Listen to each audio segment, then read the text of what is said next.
In the mid-19th century, Mads and Maren Jensen had built a comfortable, secure life in the rural Danish village of Bastholm.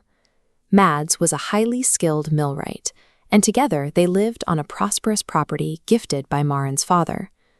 That stability fractured in August 1851.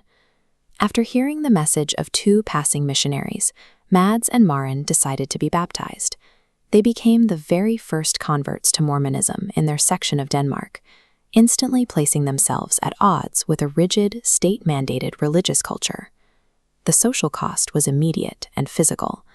Lifelong friends and relatives turned hostile, culminating in a night of terror when a local mob, led by Mads's own brother, laid siege to their home.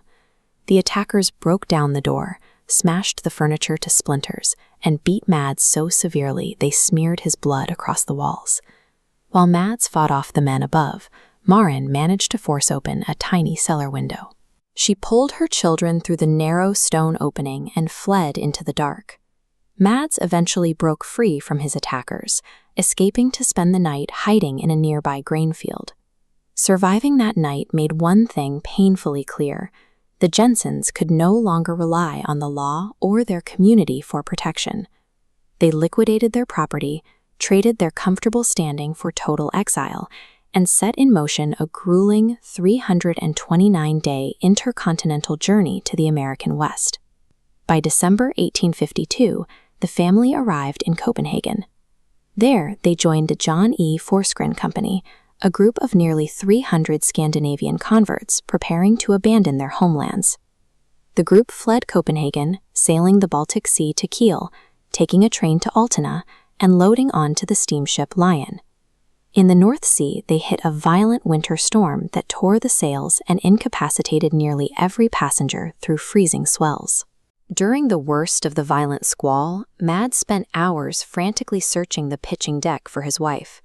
Sailors reported seeing a seasick woman leaning over the railing, leading Mads to spend an agonizing night believing Maren had washed overboard, before finally finding her sheltered in the ship's galley the next morning. The trauma of that night, combined with the sheer force of the storm, proved a sobering reality.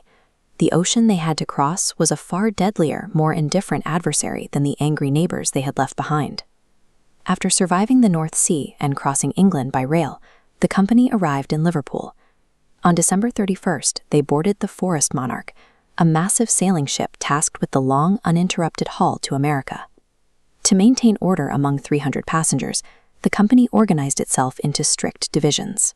Mads was appointed as a designated food captain, making him directly responsible for supervising the daily distribution of heavily rationed provisions. Below deck, the conditions were heavily congested. Company journals detail the enforcement of rigid rules, the performance of 4 makeshift marriages while waiting in port, and constant warnings from leaders to keep children clean to prevent vermin from sweeping through the tight sleeping quarters. Once underway, the voyage dragged on for weeks. The ship crept through the Atlantic doldrums, navigating slowly past the mountainous coasts of the West Indies, and eventually steering into the Gulf of Mexico under a blistering sun. Surviving this floating, isolated community required intense coordination. Long before they saw the American coast, the dwindling fresh water and tight quarters tested the emigrants' collective discipline and faith. On March 7, 1853, after weeks of open ocean, the passengers crowded the rails as they sighted land. The Forest Monarch sailed into the mouth of the Mississippi River and dropped anchor. The emigrants were immediately introduced to the industrial scale of American transport. Massive, smoke-belching river steamboats churned the water around them, preparing to tow their sailing ship upstream through a river so wide that 4 large ships could sail side by side. But their arrival was instantly undercut by tragedy. While anchored in the river waiting for their tow, Mads and Maren's 4-year-old son, Jens Christian, succumbed to the harsh conditions of the journey and died. Unable to carry the body further, the family went ashore. They buried Jens Christian on a small, stump-covered island near a lighthouse at the mouth of the river, leaving him in a foreign, waterlogged grave. Stepping onto American soil for the first time was supposed to be a moment of salvation. Instead, their physical arrival demanded an immediate, heartbreaking toll, forcing the Jensens to leave a piece of their family behind in the mud of the Mississippi. The company pushed upriver to St. Louis and eventually to Keokuk, Iowa. Here they made their final logistical transition, outfitting heavy wooden wagons and learning to drive completely unfamiliar teams of oxen for the overland push. Stepping off into the Great Plains introduced a harsh new reality. The pioneers documented brutal hailstorms, freezing night winds, and the constant grim sight of shallow graves along the trail that had been scavenged by wolves. As they pushed deep into Nebraska, they navigated by massive geological barriers. Towering formations like Chimney Rock served as imposing visual markers in an otherwise desolate, sprawling landscape. Amid the dust and exhaustion, they found moments of profound resilience. On July 24th, camped near the Elkhorn River, Maren gave birth to a son. In honor of the homeland they had fled, they named him Denmark. Just 3 days later, disaster almost struck. While fording a steep riverbank, the heavy chain pulling Maren's wagon snapped.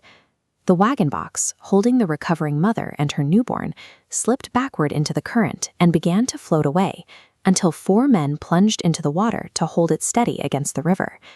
This rapid swing from childbirth to near drowning defined the extreme fragility of the overland trail. Out on the plains, survival hinged entirely on collective action and split-second luck. Despite her own vulnerability, Maren's actions defined the pioneer spirit. When baby Denmark was barely a week old, a fellow traveler broke his leg. Recognizing the man's desperate condition, Maren gave up her bed in the back of the wagon. Still recovering from childbirth, she climbed down into the dirt and walked alongside the oxen for the remainder of the brutal journey, enduring the heat and the miles to spare the injured man. The miles finally ran out. On the evening of September 30, 1853, the wagons rolled through the canyons, making their final descent into the Great Salt Lake Valley. Looking back, the quantitative scale of their accomplishment is staggering.